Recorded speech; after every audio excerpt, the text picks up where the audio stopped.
D'abord, je dis Alhamdulillah, je remercie le bon Dieu.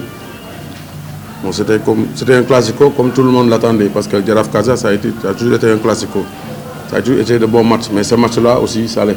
Parce qu'en face, quand même, malgré que le Casa Sport a perdu, mais quand même, nous ont causé pas mal de problèmes, avec des joueurs très techniques, très véloces. Techniquement, ils sont pas mal. C'est des jeunes joueurs quand même qui savent bien manier un ballon, qui savent bien jouer. Dans les transitions, parfois, ils sont extrêmement rapides. Bon, ici, il y a en première période, où les premières 20 minutes, nous, on avait du mal, surtout en défense, parce qu'il y avait un peu de lourdeur. Mbaye qui avait beaucoup de mal aussi à défendre son couloir. Mais c'est après 20 minutes que le Jaraaf a commencé à retrouver son jeu. On a essayé de poser le ballon au sol, on a essayé de jouer. Et en ce moment, je pense que si le Jaraaf retrouve son jeu et joue son jeu, on avait la maîtrise du jeu. Donc, quand on retrouve la maîtrise du jeu, quand il y a des joueurs comme Tendeng, qui acceptent de jouer, qui acceptent de faire des efforts, des joueurs comme Albert, jeune joueur très véloce, très technique, qui fait les bons appels et puis court derrière, qui propose toujours dans le dos de la défense. Donc je pense que c'est logiquement qu'on a ouvert le score. Mais en deuxième période aussi, on est revenu, mais le Casa Sport n'a pas laissé. Ils ont continué à pousser, à nous presser haut. On a été le sud serein, on a continué à jouer notre jeu. Et je pense que c'est logiquement qu'on a marqué le deuxième but. On a marqué le deuxième but, j'ai fait des changements, mais malheureusement, je ne suis pas content parce que j'ai pris un but presque dans les ultimes minutes de match. Moi, j'aime pas ça. Le football, c'est la concentration du début à la fin. Ça a été un bon classico contre deux belles équipes joueuses. Mais aujourd'hui, le Jaraaf a gagné.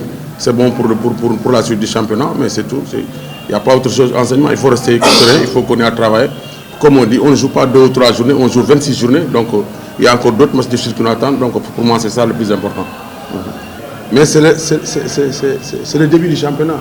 Quand une équipe ne gagne pas, ça se transfère sur les joueurs. Peut-être le peur de faire. Ça, tu dois le comprendre quand tu joues au football. Parce que nous, on était joueurs, on le comprend. C'est pourquoi à un moment donné, moi, j'ai donné toujours la voix, comme à leur parler. Mais je sais que quand le Jaraaf mène au score, quand les joueurs se libèrent, quand ils gagnent un match, peut-être le Jaraaf peut commencer à se... Mais c'est comme ça, parce que tu vois l'équipe, il y a 2 ans, c'est l'équipe qui était championne. Donc c'est normal, ce football, il y a des hauts et des bas. Peut-être qu'il peut mal débuter et bien terminer. Mais le Jaraaf n'a jamais eu 2 défaites en 3 matchs. C'est aussi difficile parce qu'il y avait la pression sur les joueurs, parce que la pression est partout. Quand chaque fois tu ouvres un journal, tu vois ça, des Facebook, les médias, c'est normal, c'est humain. Mais c'est le football. En tout cas, aujourd'hui, les gars nous sont régalés, ils ont été bons du début jusqu'à la fin. La seule fausse note, c'est le but de la dernière minute que je n'ai pas aimé. Moi, je pense qu'il faut rester serein. C'est une belle victoire, mais je pense que le travail continue. Comme j'ai dit, nous n'avons que 4 journées. On vient d'un travail foncier extrêmement difficile. On a joué 4 journées, il y a de bonnes choses, l'équipe progresse de mieux en mieux. Mais je pense qu'il faut rester serein et préparer les matchs les uns et les autres et toujours les jouer pour les gagner. Merci. Non, on est champion. L'année où on est champion, on était à 11 points du premier. Ça n'existe pas au football. Moi, quand j'étais champion avec le Port, c'était comme ça. Ici, c'est le championnat. Tu as vu une seule équipe qui a 3 victoires d'affilée. Ça n'existe pas ici au Sénégal. Ça n'existe pas ici au Sénégal. Une équipe qui, chaque dimanche, qui gagne. Parce qu'il y a le nivellement des valeurs. Les derniers veulent gagner les premiers. Les premiers peuvent gagner ceux qui sont au milieu et c'est comme ça. Le plus important, c'est de ne jamais de ne perdre confiance. Malgré cette étape difficile, c'est de rester serein, de connaître à travailler. Ce qu'on a fait, parce que le Casa qui a joué aujourd'hui, mais c'est une belle équipe.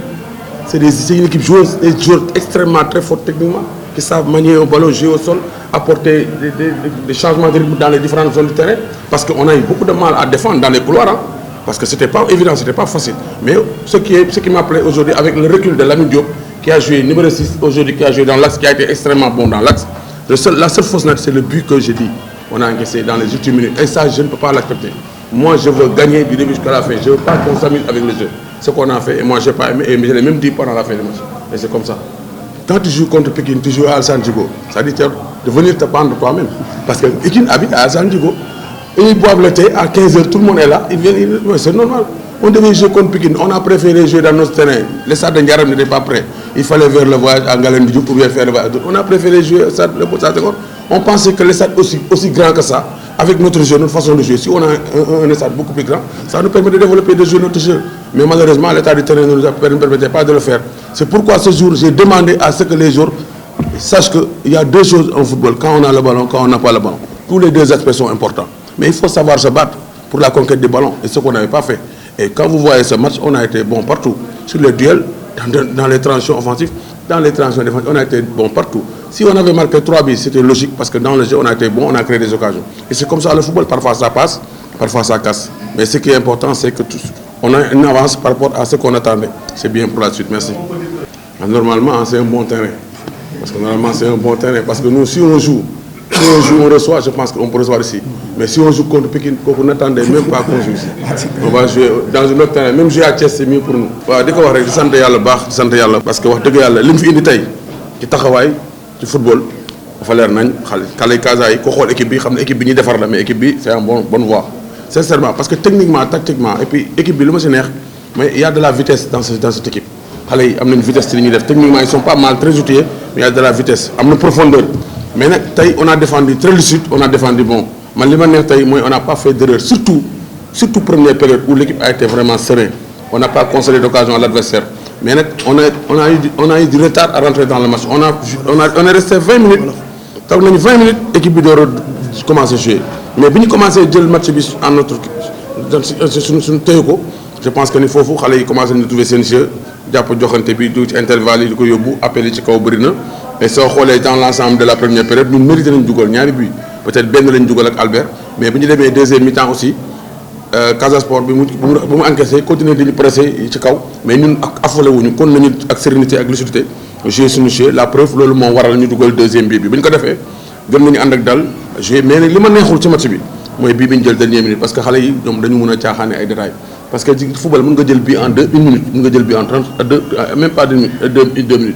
Du football da ngay concentré au début ba mu foo la fin donc sant yàlla ndam moom soo ko amee ci jamono ji da ngay sant parce que championnat bi équipe yëpp a baax kenn toogu kenn nelawul ñun nag peut-être suñu début championnat moo difficile ndax dañu def travail hivernal ma jóge Brésil ñëw raté première partie bi te nit nag boo demee Brésil toog 2 mois à l'extérieur boo ñëwee da ngay perdre repère il faut nga xool sa équipe càmbat ko loolu yëpp joué na ci waaye sant yàlla rek parce que yàlla moo fa nekk ñu xam nañ ni bu ñu jëlee suñu équipe defar ko lu ñu war a def dinañ ko def waaye li ñu def dañ koy bàyyi ci loxo yàlla jëlaat équipe bu mag la fii du place am comme championnat la ñuy joué championnat commencé ko neex na waaye terminé ko gën a neex li ñuy ñaan yàlla mooy mujjantal ba rek yàlla na yàlla fekk équipe Jaraaf bi pare te li ñu bëgg yàlla defal ñu ko comme ça cappaandaw li yàlla def mu fekk ñu fa incha allah bu ñu joué Pikine du ñu joué fii man maa ko wax man du ma joué Pikine ñëw ba fii jox ko sama bopp mu pendre ma parce que mooy ñëw fii jox ko mu jël supporter am indi leen feesal stade bi doo sax dégg sa yow coach bi sooy wax sax du ñu dégg parce que ñoom loolu la ñuy def chaque instant ñu taal seen fumigène yi mais mu recevoir fii mooy recevoir def parce que Pikine waaye ñoo fi dëkk kon mënuñu joué Pikine recevoir ko fii loolu moo tax match yu passé ñu jël Léopold parce que Léopold yaatu na boo amee équipe bu mun fubal da ngay wut fu yaatu mais nag c'est dommage parce que pelouse bi peut-être état pelouse bi moom moo ñu permettre jour boobu ñu mun développer suñu jeu mais loolu yëpp dañ koy nangu parce que ci première partie saison bi la te dañ jóge hivernal booy am lourdeur et puis ñëw ci contexte match terrain mel noonu mais nag terewul ñaari aspect yu ma metti mooy football ñaar la boo yoree bal bi football boo ko yorul da ngay xeex match boobu dañu xeexul premier mi-temps Pikine daf ñu dominer partout man loolu ma metti woon te wax naa leen ko te gis nga changement bi parce que football boo amee joueur yi gën a talenté te duñu xeex moom ak zéro ñoo yem mais je pense que bu ñu continuer liggéey ànd ak sérénité ñu xam ne championnat la ñuy jouer nivellement des valeurs la nga gagné tey taxul nga gagné suba boo gagné tey boo liggéeyul boo refewul doo gagné waat suba boo gagné tey da ngay séréen nga continuer liggéey indi correction yi def li la manqué nga liggéey pour nga avancer je pense que loolu moo fi nekk yàlla nañu yàlla dolli sutura merci beaucoup. waaw bon dañuy sant yàlla bu baax di wax ni li ñu bëggoon am nañ ko quoi mooy victoire bi parce que boo xoolee joué nañ 3 journées benn point la ñu am xam nga métti woon na trop fu ne la wax di jóge mais dañuy sant yàlla bu baax di xam ne championnat la ñuy joué ñu benn match xam nga di wax ne victoire bi dina gën a defaraat équipe bi di wax ne dinañ gën a tamit concentré aussi match yi ñuy joué parce que boo xoolee tout le temps coach bi da koy wax dañu gën a concentré xam ne li jàll na xam nga match bi moo taxaw ñu waajal ko bu baax joué comme ni ñu koy waxee tamit match coupe la ñuy joué te Pikine mooy recevoir match bi di ñëw dinañ def le tout pour gagner incha allah.